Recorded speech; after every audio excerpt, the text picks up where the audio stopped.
guys for being here. Yeah, absolutely. Whenever I have people as accomplished as you, I actually love to go back to the beginning and ask, what was your first job in this business? You know, did you start out as an extra somewhere? Were you an intern on set? You probably started making your own movies right away, right? Were you ever a PA for somebody, or? No, I never once worked on another film. I never had a job in the industry. Just went right into it. Well, I was kind of on my own. I was living in Texas, and I just kind of started making films there. But yeah, I see how some people, careers, you can get your foot in and do that. I don't necessarily, I'm not recommending that. I'm just saying I don't know. I didn't have any, I just did that. What I really did was I started a film study when I was 24, and I was booking, how this movie's about just cinephiles and their critics, but I was like a programmer with a little community of film freaks around me that was growing. But that was it. I'd saved up some money from a job I'd had. Just live the film life for most of my 20s. It was fun. Surprising to me you were never a PA or anything like that, because you're regarded as one of the nicest guys in this business. I figured you must have started out at the bottom and worked your way up. I mean, I was the bottom, trust me. It was about as far away as bottom out as you could get, but I was just in my own world. Yeah. As opposed to now, where you're in your own world making movies in Texas. Yeah. But No. So I've been really, I guess I was lucky. Yeah. Aubrey, for you, what was sort of your first job as an actor? This is my first. It is.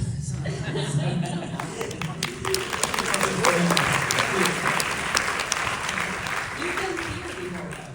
Sorry? You've done theater. Yes, not like in a professional way, but yeah, I did a school of theater before. Oh, okay. Yeah.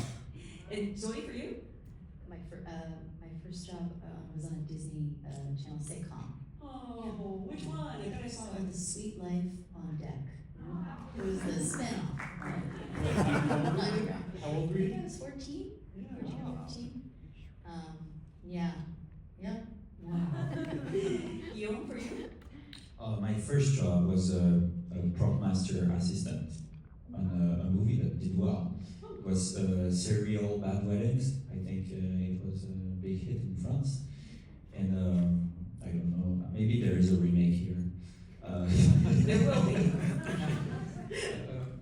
And I've done like every job that you can imagine on a set because I wanted to be a director. And the opposite as Richard, I did it all because I wanted to be able to talk to every people that was working with me. And the last job I was the most scared to do was acting. Yeah. And it took me 10 years to go into that, and then I did 2 years of acting school, and after that there was COVID and stuff, and I put out there my pictures and resume and video, presentation video, and I got an email from the casting director of this movie, Stéphane Latu, that offered me to audition for Richard Linklater playing Jean Godard making Breathless.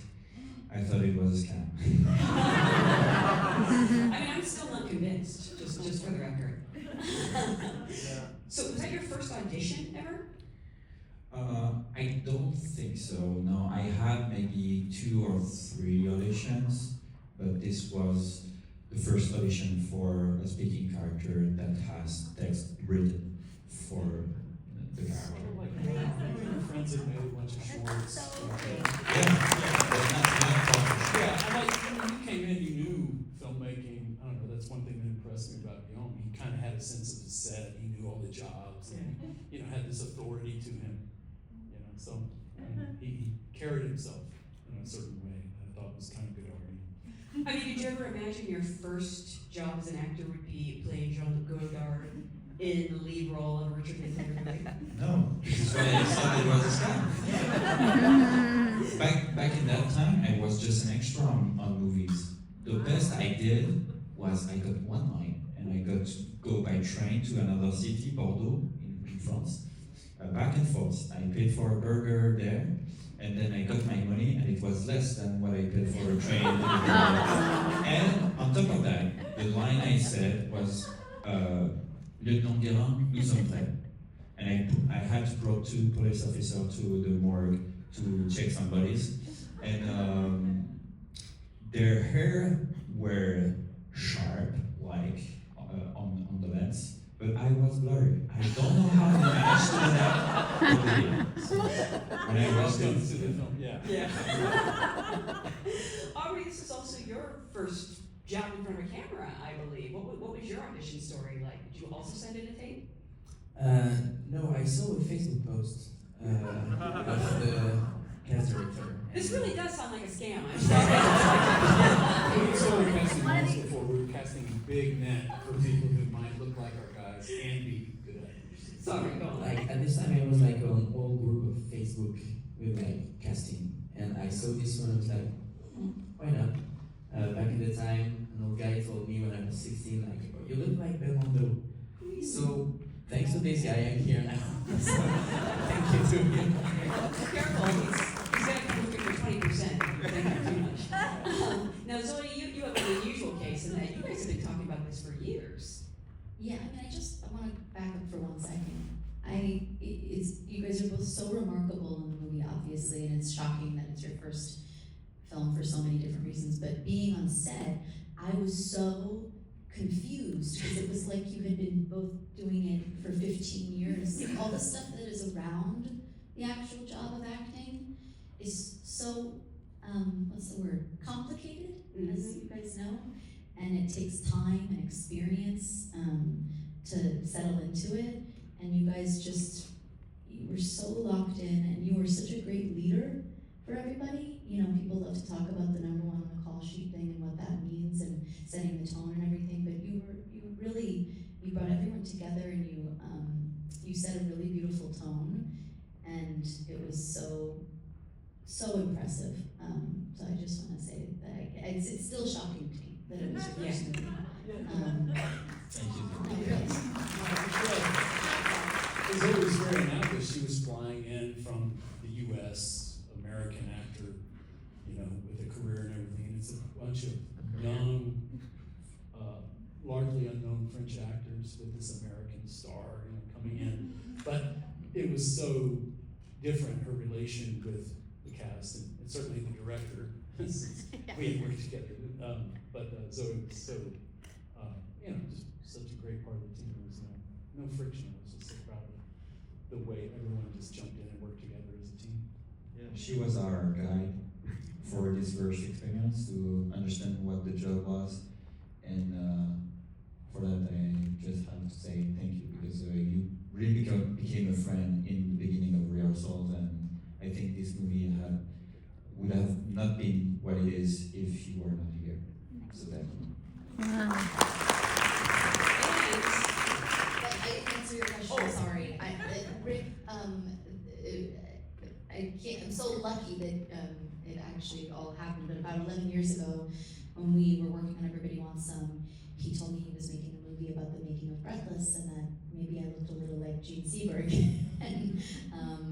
And now 11 years later, we're here, and I said a little more than that. I said, I want you to play. You will play Gene Seberg when I make this movie. And I have a really terrible memory. The only things I remember are like my lines and where my dog is. But I remember this moment so distinctly because when we were working together, I was 19, I couldn't believe I was there. I was so nervous and so excited, and I kept thinking that I was, you know, like actors do, I was so sure I was gonna be cut out of the movie. I kept reading the script and like, if you take my lines out, the movie still works, you know, like you could cut my whole character out.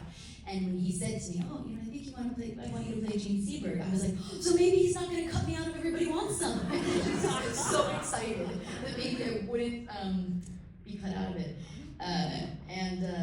And Rick is, like you said, one of the nicest people in Hollywood and very true to his word. And there were many opportunities for me to be replaced for this. Well, I got good news and bad. Yeah. Bad news, I'm cutting out of this movie. You weren't very good, but I do want to work with you in the future. In 11 maybe years. 11 years. I'm sure that's happened many times. Oh yeah, I mean, I think actors often hear like, we're gonna work together again, and then you never hear from that person. Yes. I can't believe it's been 11 years since Everybody Wants Some. I know since we shot it, it came out. There was a little delay in it coming out, but yeah. Still, that's wild. Yeah. And so you've been thinking about this story for a while, and I mean, here specifically, you know, when you first discovered Breathless, not just the movie, but the story of the making of it. What made you want to bring that story to the screen? Oh, just some colleagues of mine, Vince and Holly, we've been working together in different capacities for over 30 years. Just some cinephile, film freak friends told me they were working on this script, and I was like, show that to me. And so I just came on 13 years ago, I wanted to make a film about making a film, not like most filmmakers, but I didn't want to do something about my own thing. It was just so cool to jump back to a era in film history that I love so much. I have such an affection for that time. It's so influential and means a lot to me. And Godard's such a kind of funny character. It's just, it was a comedy in a way, but it was really just about youthful passion. I just loved it, so. We've been kind of working on it all these years, and met these crazy French producers who were up for the challenge and jumped in with us. We can set that Michelle's not here. Crazy French, in the best way, cinephile crazy. They knew Godard. Guillaume, you knew Godard really well. I heard you even knew what kind of glasses he preferred. You wanted those glasses for your audition. Yeah, so glasses for Godard is like, I don't know, the mask of Spider-Man for Spider-Man. So if you get into the casting room without it, there's no chance you're gonna get the job. So on the first audition, I got some pretty good glasses, but then there was a 6 months delay between the second audition when I got a phone call from Stefan telling me, oh, Rick is here in 3 days, make sure you're available for this audition, and oh, by the way, here is 25 pages of text to learn. And those glasses, they were good. Can you bring them back? And so I looked in my apartment and my friend too, because he borrowed me the glasses, but we didn't find them. So in the morning, he opened his shop because he's an obstetrician. Optician. So he's an optician. And so he had a problem of plumbery, so he came soaking wet and very late. So then I had to go back to my apartment and dress like Godard. I got a scooter, and I went to the audition, and then Stefan told me you're gonna be in between 8 a.m. and 6 p.m. So I thought it would be somewhere around that. So it was no problem. I arrived 15 minutes late, and then when I came in, the girl said, yeah, of course you have to go. Why are you late? And then I went to the elevator, I turned around, and I see Richard and 15 other people, and there's some woman yelling at me who are you? You're so late! And so I said, okay, first impression is key. I saw a lot of interviews of famous actors, so I'm gonna go with my guts, and Godard wouldn't make excuses, so I'm gonna go. Yeah, of course I'm late. I needed those glasses. And then she said, what glasses? Then I explained the story and they started laughing. And I realized after 8 hours of casting, playing with 10 different actors, the same woman came to me and said, okay, so we talked a little together and we think it's a good idea for you to get the script and get the script home. So here's the script. And I told her, are you sure you're allowed to do this? Because it seems pretty crazy. Guess who it was? It was the producer, the crazy producer. So she said, if someone is able to do that, I think it's me, I'm the producer, so take the script and go home. And then 2 weeks later, I got a phone call from Stefan, and he said, okay, so they finally chose, it's gonna be you. And I had read the script in between, and Godard was on every page. And I was almost about to say, are you really sure you want me? Because it sounds like a big job, and I'm just an extra, but I just shut up, And we did the movie. I feel like it's very Godard, though, that he would want just the right glasses for his audition, and it made you late. Yeah. And even after, when we had to build the real glasses that you see in the movie, because it was really pain in the ass for this, because those glasses doesn't exist anymore. So we had to make them, and secretly I was telling was making the glasses, like make there and more like this. I feel it's more like that. Nobody was aware, but turns out good in the movie. Were you aware of this, Richard? Is this the first you're hearing of this? The glasses stuff. No, I was hearing little bits and pieces. No, but Yeah, no, it's all about the glasses. let me ask them to change them for you. Just what you told me. I mean, you blamed me for like the transparency, like I went darker. Yeah. On the Even first as we're day. about to start shooting these damn glasses things out, we're first day of production. It's finally like, okay, which glasses? I'm like, give me the darker ones because I just remember that being the thing. But But so yeah, it was a pain to go for those glasses, and I bring them the glasses, and he's like, oh no, this is too transparent. Let's go for darker. yeah, that's the whole thing. You're kind of hiding behind. So on the first day of shooting, he removed my eyes, and you know, guys, acting is all about the eyes. So it added up to the challenge. It is quite a challenge. That's crazy. Yeah. I wanted to ask Aubry and Zoe. You're playing a real people in this. People who are pretty recognizable, especially in France. How do you prepare for that and pay homage to the person while also making it your own? You know, we have these very set ideas, especially of what these people are. I didn't know that much Belmondo before the casting, so I discovered it and him while I was like trying to find how to be him. And I've seen a lot of interviews, of course, and I've looked a lot of movies with him. And then I tried to find a way to put a little of myself in Belmondo. And I think I found the bridge between him and me like one day before the first day of shooting. So it was kind of scary, but What helped I you see. finally find it? sorry. What helped you finally find it? I did something with my mouth. I don't know why, but like it was just like speaking with my mouth always open, and it helped me. Yeah, the cigarettes too. Yeah, and I also think that I eat the gym a lot, and I was gonna say all that boxing training. yeah, the boxing training helped me a lot with my body, like because Belmondo was so smooth and it was like always relaxed, and I wasn't that relaxed. so with my coach, we tried to find how Belmondo was boxing at the time, and it helped me to just walk as Belmondo, I think. And Zoe, for you, there's so much that we know about Jean Seberg, but you can't, obviously play the ending of her story, this very specific time in her life. I'm sort of curious what you learned about her that, even if we didn't see it overtly on screen, really informed you about the role. Well, the thing that was the most, honestly, the most intimidating, bye. It's classes. See you later.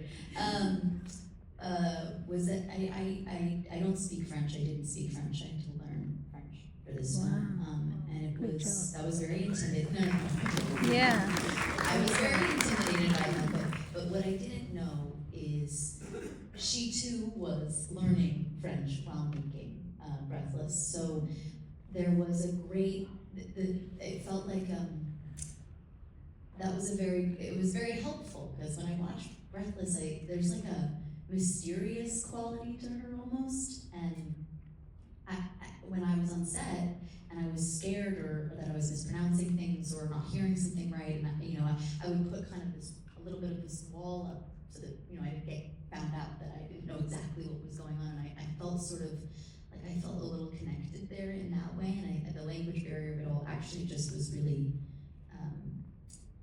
helpful. And I'm trying to think if there's anything I learned that was, people obviously, the hair is a big thing for Jean, very iconic, and that hair is as a result of, she did a movie called St. Joan, she played Joan of Arc, and this was just the awkward grow out.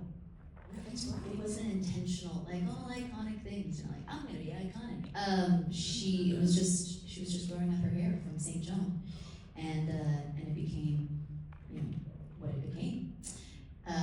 So that was interesting. I didn't know that. But Rick was really, really wonderful in reminding us that we're doing emotions, not impressions. And what's cool, right, is when when you're developing and creating a character that's not real, not a real person. It's you're starting from scratch, right? You're building memories and favorite colors and ways that they make their eggs and whatever. You're building all that stuff that you like to do as an actor. And when you're playing a real person, so many of those pieces of the puzzle are already there for you. It's just filling them in and answering questions for yourself too. Like you said, bringing yourself to it and same. Richard, did you learn French? No. I was too busy making the film. They were all disappointed. We will have it by the end. I will not. You are making a film about, Nouvelle Vague, in the style of Nouvelle Vague. It's very playful and fun. And you also have these amazing sets and costumes. And I'm wondering, how immersive that atmosphere was and how much that helps you as actors. Completely immersive. I mean, we had the whole cast and crew.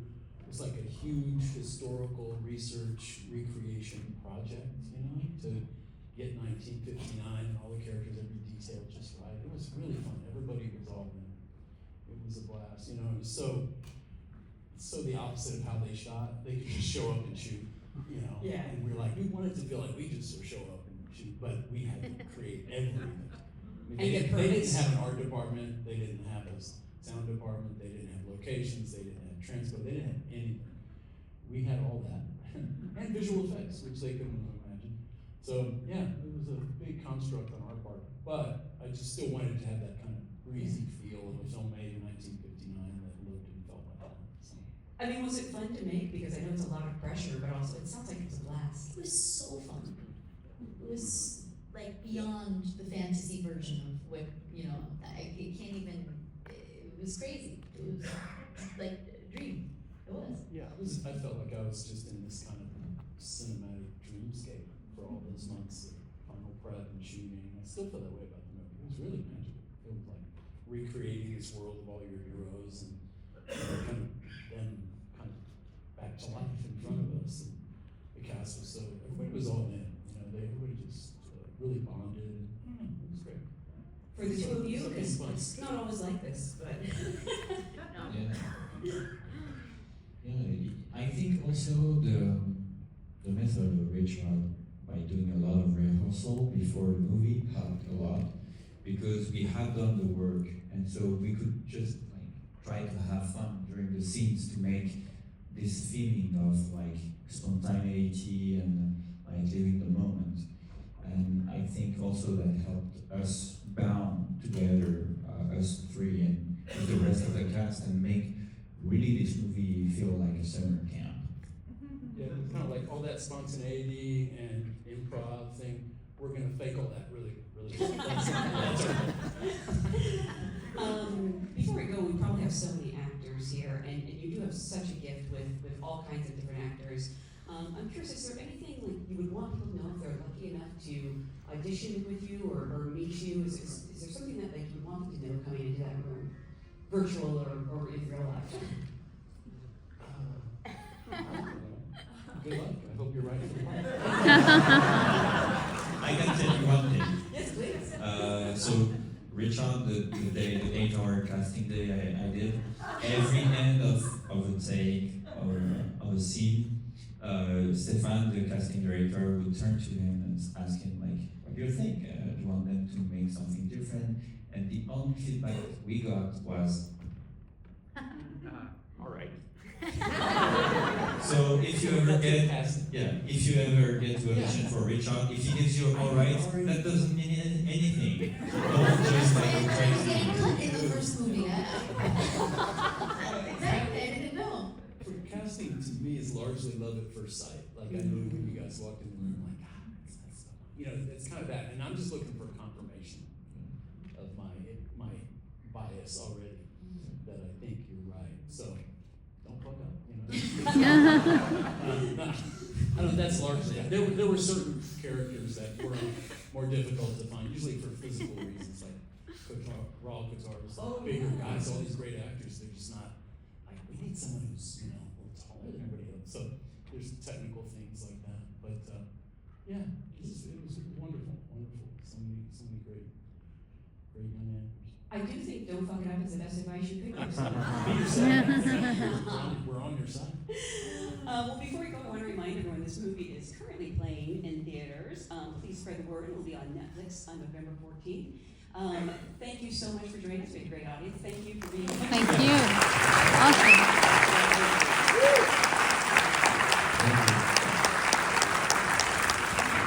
Great work. Lovely to see you, Richard. What? Yeah, sure. Exactly. Great work, Richard. Lovely to see you. I've never seen it play before, and I was right in the stage. Oh my I didn't even know God. we could do that. You were on the Right in front of